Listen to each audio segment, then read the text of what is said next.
So you heard the reactions from the BJP and the Congress over there responding, saying these kind of conversations won't matter after 50 years. Let's actually put a couple of those questions to the guests we have today. Sandeep Unithan has been reporting on defense for years for India Today, our sister publication. We also have Jugal Purohit, who's going to be reporting from just outside where the Ministry of Defense is located in Delhi. Sandeep, I want to come to you first on that comment by Rashid Alvi and in relation to what Nirmala Sitharaman said, because he says these discussions don't matter after 50 years. Why does this report matter so much? Why has it been kept secret?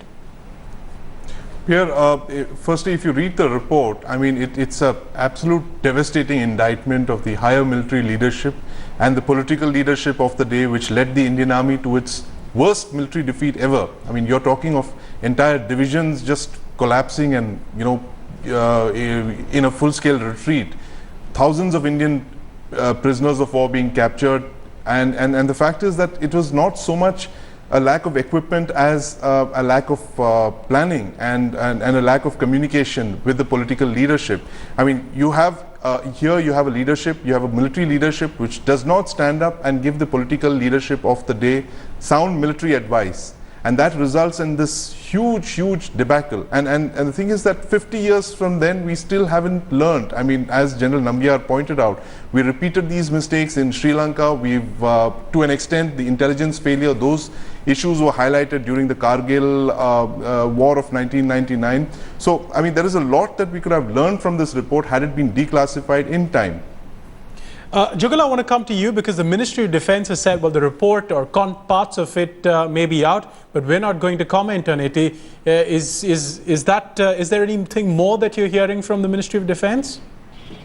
Well, yeah, the stand that the Ministry of Defense has taken is that, you know, there are certain communications, there are certain annexures one is given to understand which hold relevance even till date. They talk about positions, they talk about placements along the line of control, or so the Ministry of Defense wants us to believe. And on those grounds, the Ministry of Defense rules, and one is given to understand that this is in complete consultation and in sync with the Indian Army. It is on those grounds that a joint decision has been taken to ensure that such details are not given out in the interest of our present and future commitments along the LAC, as well as they give us to understand that, you know, it's a seriously very heavily loaded political call that will have to be taken if at all this report really has to be declassified. And the example that the present lot of officials inside the MOD tell us is that if indeed it was so easy and if it was indeed so simple a task of declassifying it, then perhaps the NDA government in its 6 years long tenure would have done that, or even for that matter Third Front, which had a year and a half at the center, they could have done that. But the reason why nobody's really done it is because the Army and the Ministry of Defense are absolutely convinced that this report holds tremendous impact and influence even on our present day situation, and that's the reason why they say that this report is better kept under wraps. All right, Jugal, stay with us. Sandeep, I want to come back to you for a final question because,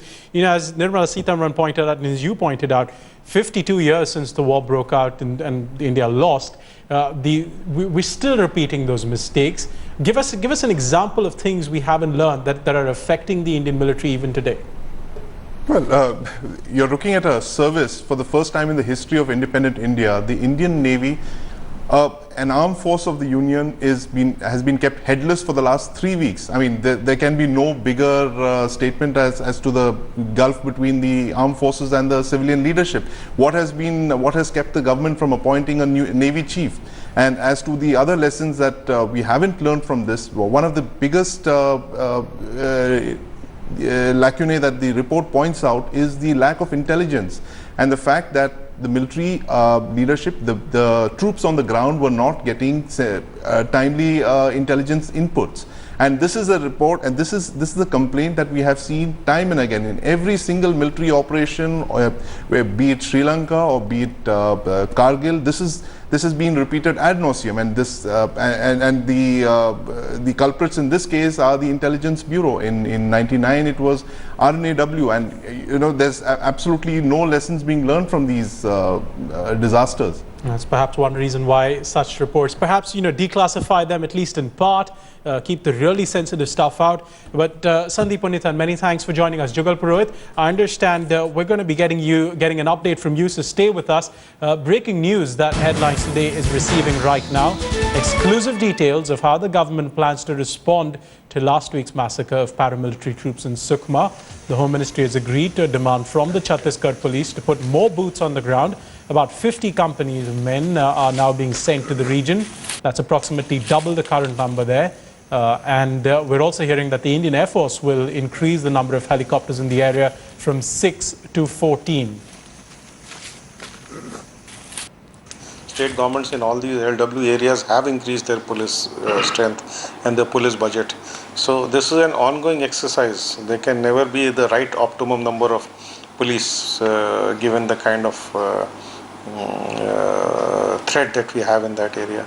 So this is an ongoing exercise which we keeping the people informed that in case the boots on the ground are strengthened, obviously the operations will be stronger. Jugal Purohit is now with us from Vijay Chowk in Delhi. Jugal, tell us more about this demand from the Chhattisgarh police and why the MHA has responded with nearly doubling the number of men there.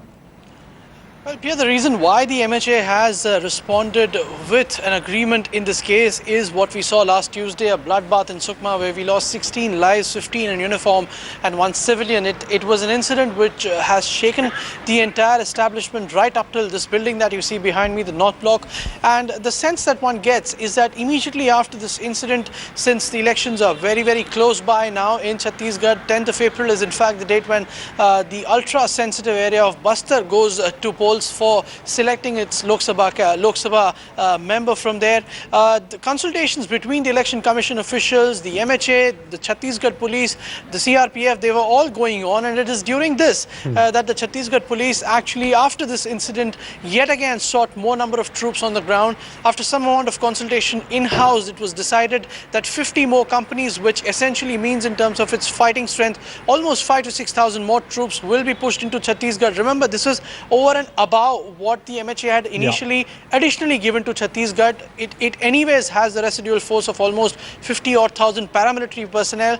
Not just that, Pierre, the Indian Air Force, which leads its Operation Triveni in that area, which is essentially a logistical supply help as well as that in casualty evacuation, that will also be intensified from 6 helicopters, Mi-17s to 14 placed at Raipur, Jagdalpur and Ranchi and several other areas. Jugal, so it's a very critical response which has been given. Jugal, a very quick question because we're almost out of time, but I understand these 5,000 men are coming out of the reserve force that was created.